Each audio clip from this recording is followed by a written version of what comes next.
Welcome to Uncluttered and Unfiltered, the podcast urging you to let it go and don't look back. With nationally acclaimed professional organizer Christine Stone and self-proclaimed hot damn mess radio and TV personality Eden Kendall. Welcome everybody to Uncluttered and Unfiltered. We have a really fun show today, or it's meant to be fun. I'm seriously hopeful it will be. We're going to talk about sex again. Our highest rated episode was about sex with Dr. Rebecca Richmond, and we're going to go a little bit of a different angle this time, talk about intimacy when you are 50 or over. But before we get into all of that and introduce our special guest, I have a couple of things I wanted to share with you, Christine. Christine, and you heard this from our introduction, is a professional organizer. I am a professional mistress of chaos. And so I thought maybe I could tell you the 3 things in my life this week that have gone missing. I can't wait to hear this. And the reason I'm doing this is that's one of my goals, to stop losing things. I can't have nice things. So the first thing that's missing has been missing for months, and it's my prescription sunglasses, but I'm starting to really miss them right now because summertime, it's after Memorial Day. So that's thing number 1. Oh, that's a big thing, though. It's a very expensive thing. I was going to say they're very expensive, and also it makes a difference on what you can see and what you can't see. So that's a big one. Precisely. Number 2, 1 AirPod. So I can tell you exactly where they went missing. I had them on at the dog park, and then instead of putting them in the case, I threw them into my fanny pack. So I already know your answer there is going to be, why would you not put them in the case? Yes. It would have been one more step. So I know that. Okay. And then the third thing, I think I may have thrown away my Mother's Day gift.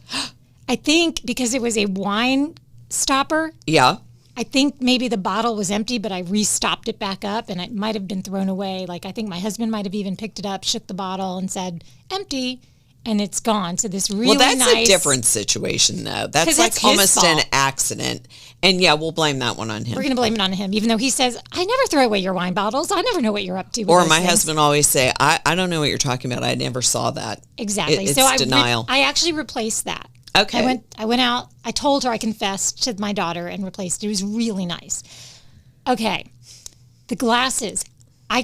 When you're switching back and forth glasses from regular to prescription to, reading to non-reading, I can't keep track of them. I know. Well, and being a contact wearer, a glasses wearer, that is one thing. I have this paranoia that I am going to lose my prescription glasses because I only wear contacts during the day and then I take them out and put my glasses on. So I have to tell you, I have a certain spot in my nightstand with all my glasses. They're in cases because if you travel, you just want to be able to grab them. And I have a tray in my bathroom so that when I take my glasses off to put my contacts in, they're sitting right there. I think these are the type of things, not only are they expensive, but they affect how you live your everyday if you lose them. So everyone thinks, well, I'll just go buy more and more and more. And you see people go to Costco and get 12 sets of reading glasses. And that's fine if you're going to have them all over and they're just cheaters. But when it comes to prescription, that's a different story. So you have to have a system, either, taking off your glasses and leaving them in the same exact spot in your bathroom, which I think is the ideal place. You wear contacts, don't you? I don't. Oh, you don't? I can't. Okay. I've tried. Okay, so that's even more important because then you are going to take them from place to place to place. So if you only have 1 pair of prescription glasses, I would suggest you do the buy one, get one free type because you got to have more than 1 pair, especially you, because you lose everything. But, now, okay. So that is the problem. I don't make sure to put them in the same place every time. Especially at our age, you have to put things back in the same spot so you remember where you put them. You're not wrong. You are not wrong. And then everything's always fuzzy for me anyway, half of my life. So the AirPod, I think we know what I did wrong there. And I'm not the only one who's losing AirPods because I went on eBay and you can buy single AirPods from everyone else who's lost their AirPods. Well, what I have learned about AirPods, number 1, I had to get a case that was kind of not attractive looking in any way because everybody in my family kept thinking my AirPods were their AirPods and it drove me crazy. So I got a case that is totally different, and it has a little clip on it. And so instead of just shoving it in a purse or whatever, I have a little place to clip it in my purse. And I think clipping it and just taking the AirPods out, putting them in, and then when you're done, they're clipped into your backpack, into your purse, because that's the thing about AirPods is losing the cases. And if you don't keep them in the case, you're going to lose them for sure. I mean, no doubt about it. Okay. And the thing number 3 we've determined is my husband's fault. Yes. Okay. So good. We can talk about sex now. Yeah. Now I'm ready for that. Thank you so much. So I want to tell you before we bring on our guest that in Sweden, well, actually, let me save this for a icebreaker with her, because we are joined now by relationship coach and sex educator, Mary Whitman Ortiz. She's an author, and she helps couples who deal with the kinds of things that we hear from you guys come up all the time. And that is in a relationship, things can get, I'm trying to do that, like womp womp in the bedroom. and that can cause issues outside of the bedroom, right? There's such a ripple effect. It just impacts everything, and it's hard to even know where it started. Well, I did say that I had a little icebreaker story. So this was in the news today on the day that we are actually recording this. Sweden has now determined that they are going to have the first ever sex championships. There will be 16 categories in these championships, including seduction, massage, and full-on intercourse. Positions will be judged. Wow. Imagination, physical fitness, endurance, and workability. Like out in a park somewhere? I don't know where they're holding it. I mean, like in public? That's literally every fact from what I read, but okay. Yeah, I'm not 100% sure, but that's for professionals. We're all amateurs here, so Mary, why do you think that this, at our age, and I know you deal with couples at all ages, but why do you think this 50 and over age really feels the effects of this? The differences happening in your body. Thank you. It changes everything. And we don't have the one pinpoint age where it begins. Sometimes, like if a woman's pregnant, okay, she has a due date, she can count down. But menopause, aging, it is so varied. It is so unique to each individual. And you don't know when it's going to happen. You don't know how it's going to happen to you. And you don't know how you are going to talk about that with your partner. You provided us with a list of some of the questions/complaints that are common among women our age. And then Christine followed that up with some conversation with some friends who added in their statements. So why don't we just go down like a list and chat?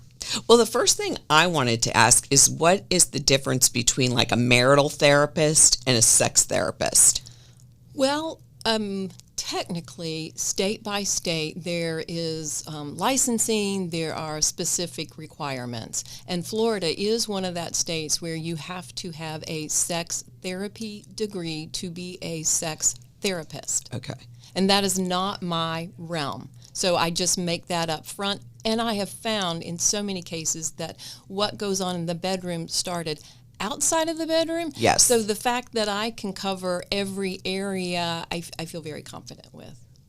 Okay, so really there isn't much of a difference. Like, you're not just talking about sex the whole entire time when you're in a sex therapy session versus like marital therapy, because it does start outside of the bedroom and just leaks into the bedroom. So true, so true. And people were surprised. They're like, wait, I thought this was a sex problem. And I'm thinking, we have to find out what started it, what you're not talking about that also led to this. It's just that when it happens in the bedroom, it gets your attention. But when it's happening outside, then you can be distracted, you can get busy, but at that moment of intimacy, then you can't hide from it. Okay, so this is from someone that gave me a question to ask. How do you instruct a guy, because there are a lot of women over 50 out there who are also divorced, on what you do and don't want him to do without bruising his ego? And when would you have that conversation? Like, not in the heat of the moment or in the heat of the moment or outside of the bedroom. And so I liked this question. And not to minimize the fact that even if you've been together for a really long time, these things can change. Yes. For sure. So that's a great question. When is it like, hey, stop what you're doing and do this differently, or is it over the candlelight dinner? I think it's a combination and probably multiple times that you would have this conversation. So outside the bedroom, you want the maximum setting, whether it is candlelight, whether you're just relaxed having fun, you're on a bike ride together, anytime that there's a genuine flow of conversation, and you want to be prepared. Also, humor helps. Yes. So that there's no bruising, and you can be playful, and you can be teasing, and you can have innuendo. I always encourage couples to have like their code words for intimacy, so that even when they're in public, they can start this banter, and it just opens up dialogue sooner than later. But certainly, when you're in the bedroom, there would be, even if you're not comfortable with being specific with your language, you can certainly guide their hands and their body. I like that. Okay. And how do you create a more meaningful connection if you've lost that connection? Woo! I'm sure that's where to start. I know. Well, let me just go back. I told the story when I first walked in. My husband and I went jet skiing on Saturday all day long. And I actually introduced him to it, so I guess I'm the guilty person. But he loves it. And my point is, we find things that we enjoy doing together. We have created a hobby, and we've made that a priority. So fun is not frivolous. I mean, fun is what helps you to bond together. And the more times that you can do that, then you can face some of those places of conflict and confrontation. So that meaning that connection, there's just subtle ways to make it be a part of your everyday life. So in other words, maybe find something that you both enjoy and then invest in it, whether that is a financial investment, like jet skis is clearly a financial investment. For my husband and I, we decided to get stand-up paddle boards. Yeah. And then you have to make yourself actually go and do it, because then what happens is, I'm going to run this morning while you go golfing. And then you have to say, well, now we did. And I'm saying that from a point of view of somebody who needs to remind myself that we did get those boards for a reason. Right. To have something we both want to do. But doesn't that bring it back to lack of communication? And I hear that a lot, especially in women over 50 or women that have been married a really long time. They kind of grow apart and grow in different ways, and you get into your routines. So it would be a matter of, how do you get back to reconnecting, recommunicating, and really finding that common ground again when you've lost it? Yeah. Well, in addition to fun things, you might do challenging things. You might go volunteer, do a river cleanup, go and support some kind of cause and talk about it. Ooh, I was really uncomfortable when that person came up to me and said that. Or, wow, this felt challenging, but I'm glad we're doing it. Just any way, new situations that you choose to talk about. Okay. Bring it out in the open. So maybe not something that one or the other of you is the expert. Yeah. Something new for both of you. Interesting. Well, the first one you said, I mean, there were so many here, but the very first one, my body doesn't respond like it used to with interest or arousal, and there's discomfort during intercourse. And any woman over 50, 55, even 45 for that matter, this is so common. And we did talk with Dr. Richmond when she was on our show, on our Valentine's Day episode, about some physical ways that you can deal with issues like dryness and things like that. But let's talk about a deeper way to confront those feelings. And talk to your significant other about what's going on. Yes. So these conversations start in your head first. I know. That place of awareness, that place of reality. And maybe there's a girlfriend. I mean, hey, what we're doing right now, bringing these topics out in the open, that is going to help so much to be, it's not just me. Other women are going through this. So that we begin to reduce anxiety by bringing things to the forefront. So that's step one. Step two, creating those places to have those conversations. And then knowing that you're not going to tell your partner everything at that very first time that you talk. So prioritize within yourself. What do you want them to know? A, I'm feeling discomfort. B, I don't feel like we have any romance. C, I want to try something new. Whatever it is where you want to start, that's what you need to kind of coach yourself, get some talking points. And I know that doesn't feel like it's spontaneous, but this is being proactive and creating a plan. And so when you've been married a long time versus, everything's new and exciting, even if you're divorced and just now back to dating, that can be exciting, which I feel could bring in like where you don't have all the arousal issues or all.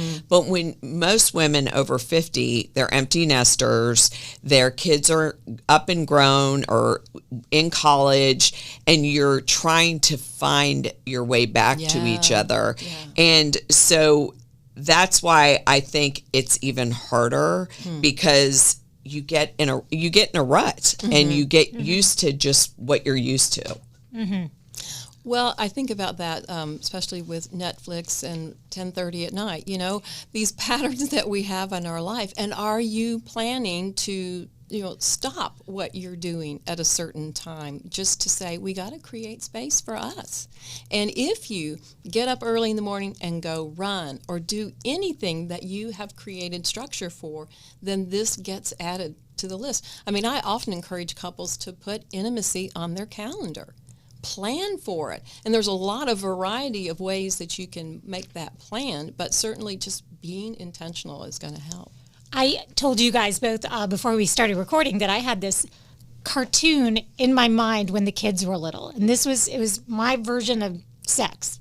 Okay. So I want you to picture one of these like comic strips from the newspaper back in the day. And you've got one of those help desks like they have at department stores or Kohl's or wherever. You can walk up and return an item or whatever. And you have this long, long line of people waiting.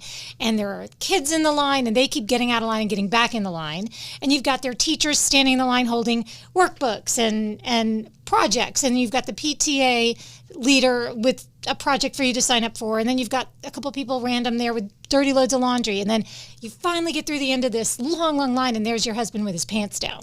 and in my mind, that's kind of how it was back in the day. Now, I'm not claiming that now that the nest is empty. Right. But there was that period in my life where I was just like, oh my God, not you too needing something from me. Right. And so I feel like now is the time in our life we do finally, there are definite conversations that people in that stage of their life should be having, and I'm sure you deal with that. But for those of us who now those kids are out the door, we have to make the time is what I'm hearing you say. Yes. And, hey, you can talk about sex over breakfast because your kids aren't at the table. Oh, that's true. That? I never thought of that. That's true. We used to always talk about hotel sex because anytime we could go anywhere on a hotel and get a hotel room, my husband was like, yes, because we had little lock pickers, man. Or the minute you'd get intimate, it'd be like, Mom, I need water. Mom, I need some water. I'm like, oh my God.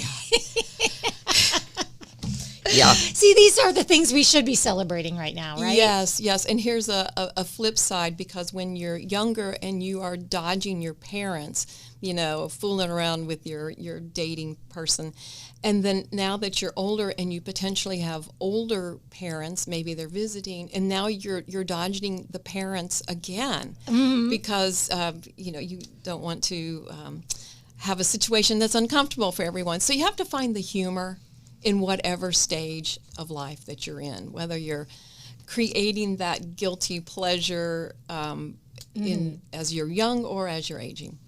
Interesting.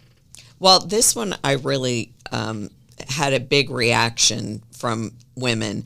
I don't like it that we have physical changes to overcome. It's depressing and we can't seem to talk about it. I know we're talking a lot about women, but I think men feel the same way. Their bodies have also changed. Their testosterone is lower. And so I think women can sometimes get in their own head that it's all about them and it's all about me. And I think men also are embarrassed and feel weird that, they have a little belly going on there, or they're tired, or, they don't have the stamina, or it takes longer, or whatever the situation is. And so I'm saying equal things, but women, we tend to only think, oh my God, does he look at my cellulite, And he doesn't, but why can't we get past that either? Why but can't we? I think you're right. The men do not want to either admit that they might need some assistance, for sure, or they just don't ever want to. Or they avoid it. Yes. Which Right. causes problems. Yeah, there's a lot of fear there in taking ownership. And if women are struggling, usually to talk about it, then usually men are struggling even more. But I have to tell you, I literally have a client who said, I looked down there and I didn't even know if it was still there anymore. Because of the belly? Because of the belly, yes. But they were laughing about it as a couple. Which is good. So that's my huge, goodness. right? For sure.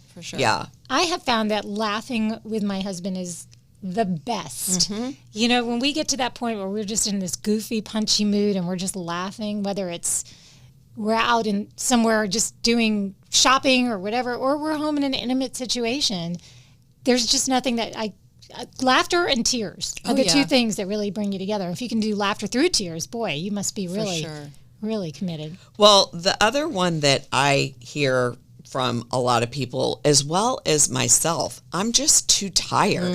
And people are like, well, your kids are gone. You shouldn't be. But I feel like after 50 or 55, to do all the things I was doing in a day, which is also working, and then he's working full time, I think we're both just tired. I don't think it's one or the other. Sure. I think when you are just exhausted, it's, but you're saying then schedule some time in there, because that's an easy way to say, I'm just too tired. Yes. And even for couples to decide ahead of time who's going to initiate.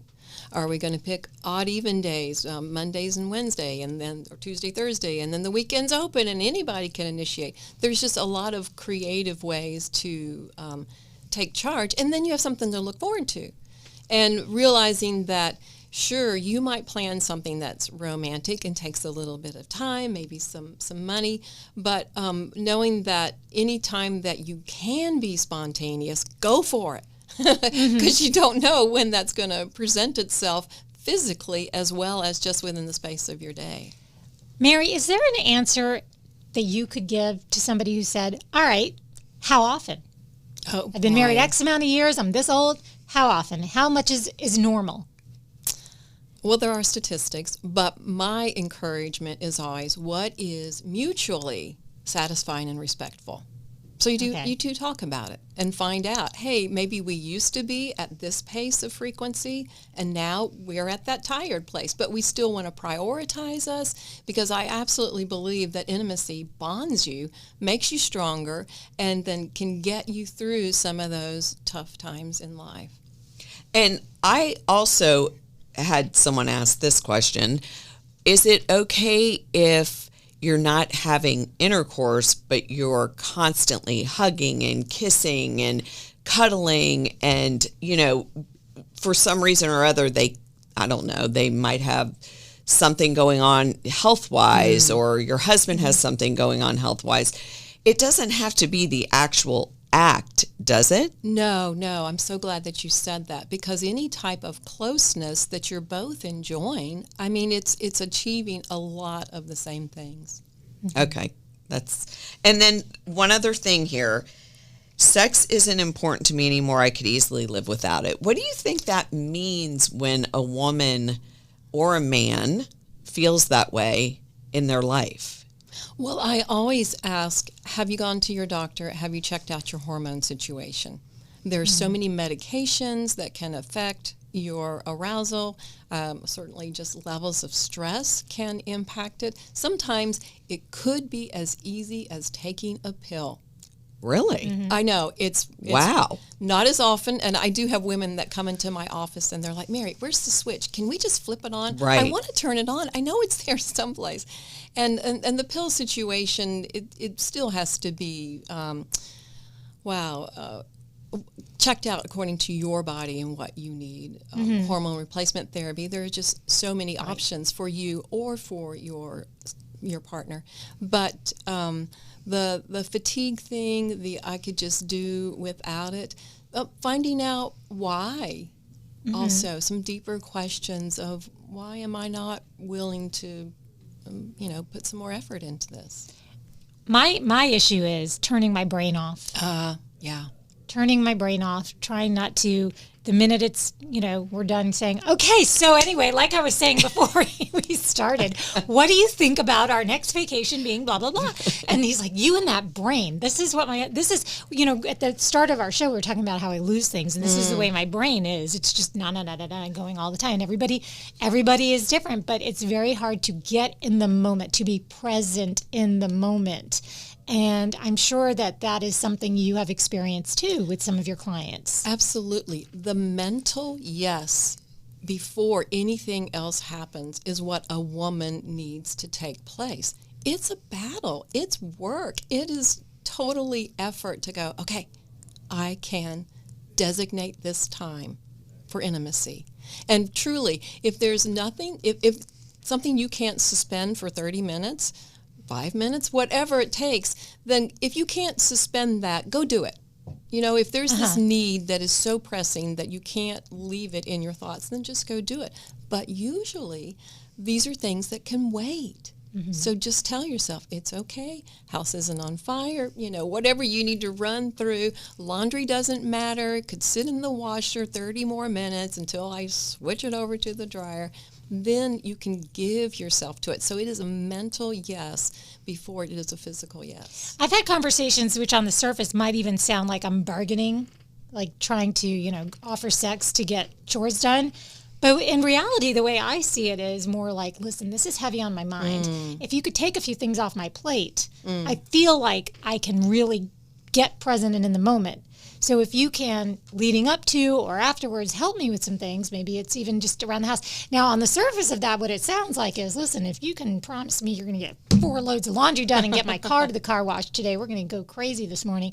It's not that. It's just more that, listen, I wake up feeling a little stressed, a little rushed. If I know that my day is a little bit more relaxed, I then am a little bit more relaxed. Well, and it's wonderful to be that specific. Because if one partner tells the other, just relax. Well, don't ever say calm down to a woman. Don't ever say just relax to a woman. Everybody agree out there? For sure. Yeah. Or what I also hear from women who have been married a long time is, I just want him to tell me I look pretty again. I just want him to give me some affirmation, even if it's a lie. Like that dress looks beautiful, even if they hate it.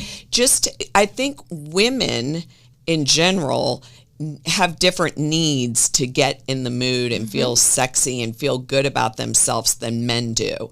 And women want to be told, you're fabulous. I love you so much. What would I do without you? All those things a woman wants to hear in order to kind of get in the mood. And it doesn't have to be all those things. I'm just saying it, which I believe goes back to our very original thing, which is communication. Yes.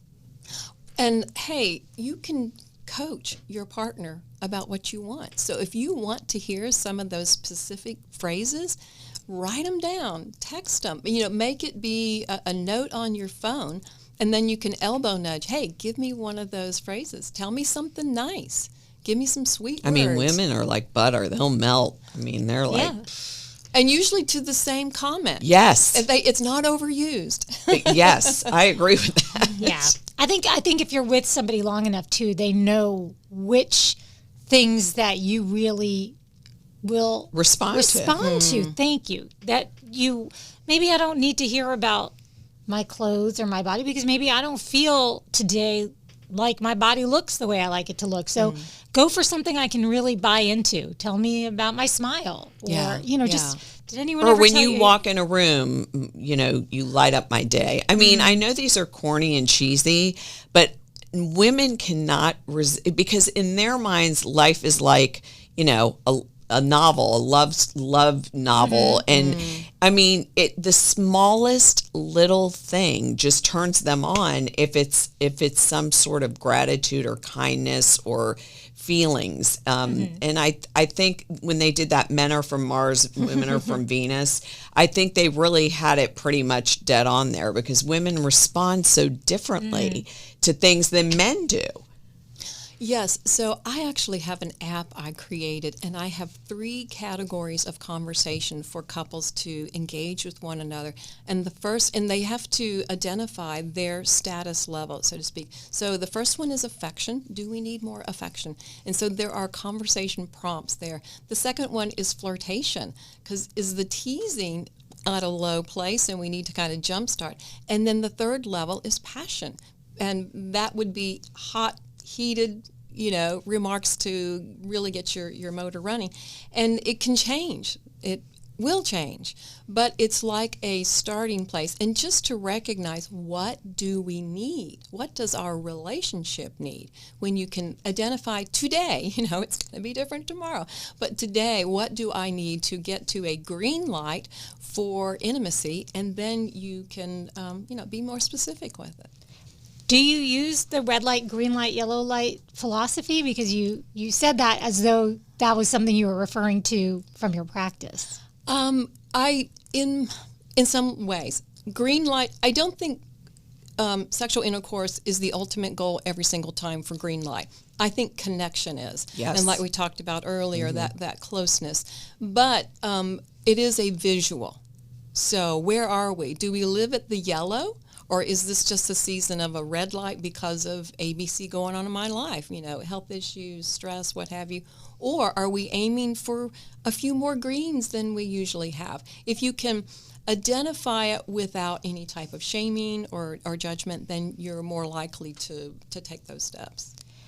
One last question from me, anyway, and this is going off of our conversation that we agreed upon before we actually went on recording, but it's something I heard you say in another podcast that you were on. It was something referring to, and the reason I just thought of it was Chris mentioned the men are from Mars, women are from Venus thing. So spaghetti versus waffles. Can you talk about that? Because I thought that was so interesting. Yes. So just picture a waffle in all of the compartments, and men are able to have these thoughts and these thoughts and these thoughts all separated, and they can jump from one to the other and not bring it with them. But women are like spaghetti, that they connect everything, and so they are thinking about what's going on with their kids, what's going on in the neighborhood, what's going on with work, and it all connects. And it's very difficult for women to just go, can I put a stop to how all of that's connecting? And it's a great thing to be in either one of those realms, so I appreciate it. You just have to be aware that's what's going on inside of you. Well, Christine and I are a prime example of a couple that has to recognize each other's differences to make a relationship work. It's very true. The way we communicate with each other, the way that we recognize that, she's very, very buttoned up, very organized, and I'm the opposite. So I can see why, even though it's a plus for a man to be able to compartmentalize and let that syrup rest in that one little crevice and not move over, as long as I can recognize that, and it doesn't mean he's forgotten that I'm still upset about XYZ, as long as I remember that, it's fine. But it's when I forget and I don't understand or appreciate, why is his brain not working? How are you able to try to push me down on that bed, and not in a violent way? I just want to say, how are you interested in that when, this kid just got a note home from his teacher? Why are you not, why aren't you concerned about that? How can you even be thinking about sex at a time like this? Or at our age, aging parents. I mean, so many people our age are so stressed out dealing with aging parents, and that's on both sides. I think men as well as women. Right. So I think that adds a whole nother layer into the over 55, over 50. How can you think about sex at a time like this kind of mentality? Yes, but, and I'm living in that situation with aging parents, so I can really speak to this. What intimacy does for you is this paradise. It's this getaway. It's this erotic, exotic location you can go to, so you can get away from some of the heaviness. It's not like I'm not respecting and being mindful of this really big thing going on in my life. It's just, I love those people, I love myself, I love my partner enough to know that this getaway is really good for us, and it's going to make everything else better. Love this. Good note to end on. Yes, this on that. was great. But there are no doubt some people who would like to reach out and learn more. So, Mary, please tell everybody where they can find you. Absolutely. So my website is marywhitmanortiz.com. Easy. Okay. Yep. And that's where they can find things that you've written. They can find seminars and coaching and all of the different things that we've discussed. If they wanted to reach out with a personal question, I'm Yes. sure that Yes. you've made that very easy too. You're very accessible. So we appreciate you being here. I'm sure it won't be the last time. So thank it you was very fun. much. Thank you. Now, as we close the show, we've noticed that our sex talks go longer than anything else we ever had ever. Wow. Imagine that. So for that reason, we want to invite you to our very exclusive, elite, and very difficult to get into, just kidding, it's super easy, Facebook Ladies Only page, Uncluttered and Unfiltered Ladies Only. Also, those 5 stars that you are able to leave on any platform, those reviews, those actually do help other women find us. Yes. And that's the most important thing to us, that we can reach people who are looking for their people. Yes. And remember, with all things, whether it's, you are realizing that you're hitting a new place in your relationship, or you just can't find your glasses, you can let it go. And don't look back.